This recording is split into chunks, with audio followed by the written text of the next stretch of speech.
हबीब मिल्लत तशरीफ ला रहे हैं, पूरी ताकत के साथ उनका स्वागत कीजिए, उनके लिए पलके बिछा दीजिए। वो मर्द जरनैल अकेला पार्लियामेंट में खड़ा होता था, अब उसका एक साथी जो 23 साल से सांसद शिवसेना का था, औरंगाबाद से उसको हरा के उसका बाजू बना और पार्लियामेंट में उसके साथ बैठता है। मैंने खुद उसकी एक बाइट सुनी। वो मर्द हक मर्द जरनैल कहता है कि मैं अपने आप को तन्हा महसूस करता हूं पार्लियामेंट में। लोगों कहो और वादा करो और दिल की गहराइयों से ये कसम खाओ, वाहिद करो कि तमाम पार्टियों की सियासी जमीन समेट देंगे, उनकी जमीनें लपेट देंगे, उनके मैदान तंग कर देंगे। वो सपाई हो, बसपाई हो, वो भाजपाई हो या कांग्रेसी हो, याद रखो कि मजलिस एक ताकत बन के उभर रही है। मजलिस इत्तेहादुल मुस्लिमीन के दो जवान जो दिलों में एक उम्मीद लिए हैं, उम्मीद और आशाओं की किरण के साथ वो आगे बढ़ रहे हैं और पूरी ताकत के साथ बिहार ने पैगाम दिया। अख्तरुल ईमान, रुकनुद्दीन, शाहनवाज आलम, अंजर नईमी, ये वो विधायक हैं जो सीमांचल को इस तरह से गुले गुलिस्तान बना रहे हैं। रातों दिन बिहार की जनता से पूछो, सीमांचल की जनता से पूछो कि मजलिस के 5 विधायक आखिर आपके लिए क्या कर रहे हैं। वो आपको बताएंगे कि किस कदर 75 विधायक तेजस्वी के नाम कोई लेने वाला नहीं, कोई उनको देखने वाला नहीं, लेकिन हमारे 5 शेर विधायक जो पूरे बिहार को अमन का पैगाम दे रहे और तमाम योजनाएं पूरी तरीके से नाफिज कर रहे हैं। विधायिका, कार्यपालिका, न्यायपालिका, पत्रकारिता, इन तमाम तंजीमों को, इन तमाम इंस्टीट्यूशन को सही से वो नाफिज कर रहे हैं। नहीं सुनिए, मैं थाली बजाने के लिए या आपसे दाद हासिल करने के लिए यहां पर नहीं आया हूं। मैं तुम्हारी थालियों का मोहताज ना कभी था ना कभी रहूंगा। मैं किसी का मोहताज हूं तो अल्लाह का मोहताज हूं। मैं तुमको आपको बताने आया हूं कि अपने दिलों में एक इनकलाब पैदा करो, अपने दिलों में एक तब्दीली पैदा करो। अगर जिंदा हो तो जिंदा कौम की मिसाल बनो, अगर जिंदा हो तो हरकत करो, अगर जिंदा हो तो अपनी पार्टी का वोट दो, अगर जिंदा हो तो तोड़ दो ये तमाम गुलामी की कैदियों की जंजीरों को जो 60 साल से तुमको डरा डरा कर तुम्हारा होठ हासिल करके हमको बर्बादी के दहाने पर लाकर खड़ा कर दिए। तकरीबन 10 करोड़ लोग भूखे सोते हैं इस मुल्क में। कौन है इसकी तरफ तवज्जो दे? कौन है जो इसकी तरफ सोचे? कौन है जो इसकी तरफ आवाज उठाए? मेरा लीडर, मेरा कायद, मेरा रहनुमा कहता है कि हमारे लिए हुकूमत का पैसा सुअर के गोश्त की तरह, सूद की तरह हराम है, हम उसको हाथ नहीं लगाएंगे। वो पूरी तरीके से जनता के लिए छोड़ दिया जाएगा और खजाने खोल दिए जाएंगे। याद रखो कि मजलिस इत्तेहादुल मुस्लिमीन आसमान बन चुकी है। मजलिस इत्तेहादुल मुस्लिमीन एक दिलों की धड़कन, दिलों की आवाज है। मजलिस इत्तेहादुल मुस्लिमीन उन शोषितों, वंचितों के लिए एक बेहतरीन रोशन मुस्तकबिल तय करेगी। मजलिस इत्तेहादुल मुस्लिमीन तमाम तरीके से कानून की बालादस्ती कायम करेगी।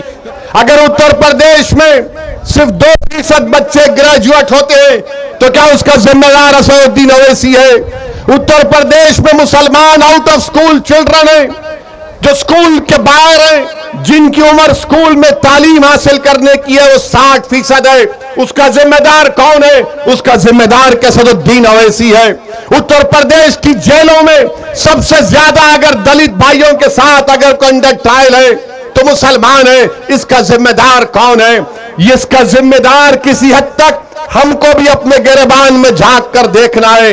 मैं आपको पैगाम देने आया हूं मेरे अजीज दोस्तों और बुजुर्गों, यकीनन फिरका परस्ती को हराना है, फिरका परस्ती को हराना है, मगर फिरका परस्ती को हराने का मतलब यह नहीं है कि आप खुद हार जाएंगे।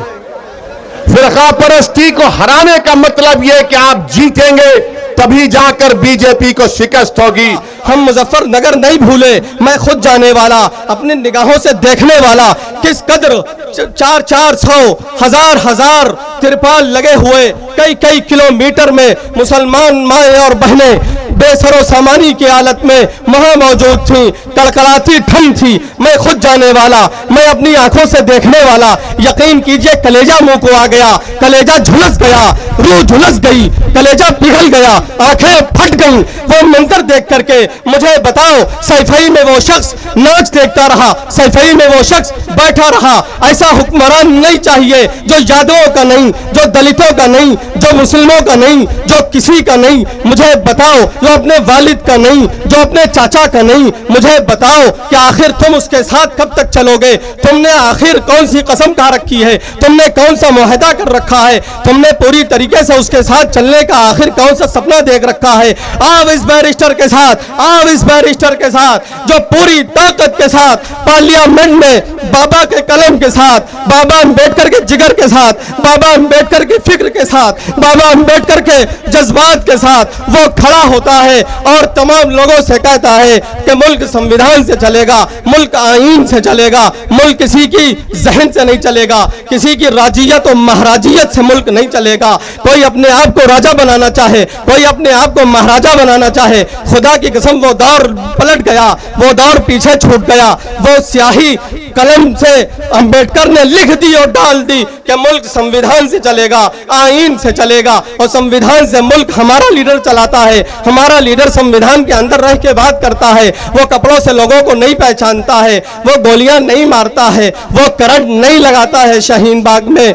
याद रखना कि जो जिल्लत तुमको हुई है वो जिल्लत इससे ज्यादा होने वाली है। अभी चंद दिन पहले एनआरसी और सीए का मसला आया। मुझे बताओ, मैं लखनऊ का रहने वाला, मैं घंटा घर पे देखने वाला, रोज जाने वाला, हमारी वो माएँ और बहनें जिनको सूरज देखने के लिए तरसता था, जिनको रात की चांदनी देख नहीं सकती थी, खुदा की कसम वो सड़कों पे बैठ गई। और फिर वक्त का मौजूदा प्रधानमंत्री कहता है कि तुमने अपनी औरतों को सड़कों पे बिठा दिया, तुमने अपनी औरतों को चौराहों पे बिठा दिया। अरे मर जाने का मकाम है, चुल्लू और पानी में डूब मरने का मकाम है। उसने ये बात कैसे कही? इसलिए कि जमहूरियत की कुर्सी उसके पास है, जमहूरियत का कलम उसके पास है, जमहूरियत जो उसे देती है उसने लिया, जमहूरियत की कुर्सी उसने हासिल की, उसने जगह जगह सभाएं की, उसने लोगों का जहन बनाया, आज वो मुख्यमंत्री बन गया। मुझे बताओ कि आखिर तुम किस मुगालते में हो? 4 बार तुम सफाई बन चुके, 4 बार तुम बसपाई बन चुके, आखिर तुम कब तक क्या उनके साथ चलोगे? अब कसम खा लो कि तुम बैरिस्टर के सिपाही बनोगे कि नहीं बनोगे? बैरिस्टर के साथ चलोगे कि नहीं चलोगे? कसम खा लो कि तमाम सियासी पार्टियों की जमीनें हम लपेट देंगे, उनके पैर के नीचे से जमीन घसीट लेंगे।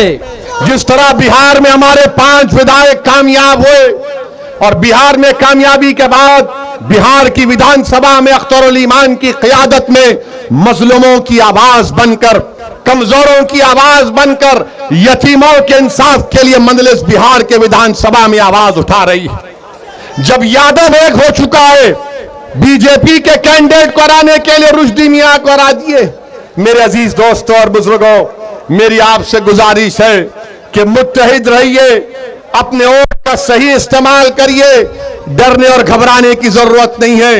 ये समाजवादी पार्टी हो, बीएसपी हो या फिर कांग्रेस हो या बीजेपी हो, इनको एक ही बात की तकलीफ है कि पूरे भारत में मुसलमानों की कोई पॉलिटिकल लीडरशिप ना बने।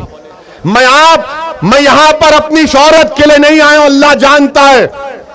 मैं आपको नेता बनाने के लिए आया हूं कि आपकी सफों से कोई कायद उठ जाए जो 1 साल 2 साल नहीं बल्कि रहती दुनिया तक तुम्हारी आवाज बने। और उस वक्त होगा मेरे अजीज दोस्तों और बुजुर्गों, जब आप अपनी पार्टी को कामयाब करेंगे, अपनी दुआओं से, अपने वोट से और पार्टी के पाबंद डिसिप्लिन सिपाही बनकर आप मजलिस के हक में अपने वोट का इस्तेमाल करिए।